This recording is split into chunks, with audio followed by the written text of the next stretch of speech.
noivinhas lindas, tudo bem com vocês? O cenário está aqui diferenciado, como vocês podem ver. Hoje é dia de assessoria de vestido de noiva e hoje eu estou assessorando a minha noiva Nicole do ano que vem, de novembro do ano que vem. E hoje é um dia muito especial, porque nós estamos contemplando o lançamento da loja Elegance da Center Noivas. Nós temos muitas novidades aqui para você.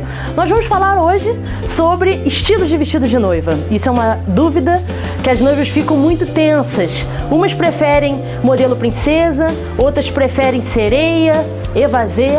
E aí, qual que eu vou escolher? Eu sempre digo na assessoria para as minhas clientes que o modelo tem que ser escolhido pela cliente. E não tem tendência, é o que você quer vestir no seu dia especial.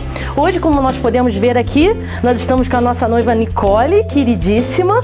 Esse vestido que ela escolheu não é do casamento, tá, gente? Isso daqui é um modelo, só para mostrar para vocês. É um modelo princesa, vocês podem ver com lindo buquê rosa.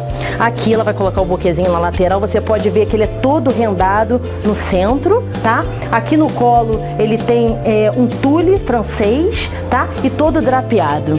A barra toda rendada. Você vê que a cliente fica bastante à vontade. Venha conferir, nós temos muitos modelos exclusivos para você. Por hoje é só, eu espero que tenha ajudado vocês. Não esqueça de se inscrever no nosso canal e segunda que vem nós temos um vídeo novo nesse canal. Um grande beijo e até lá!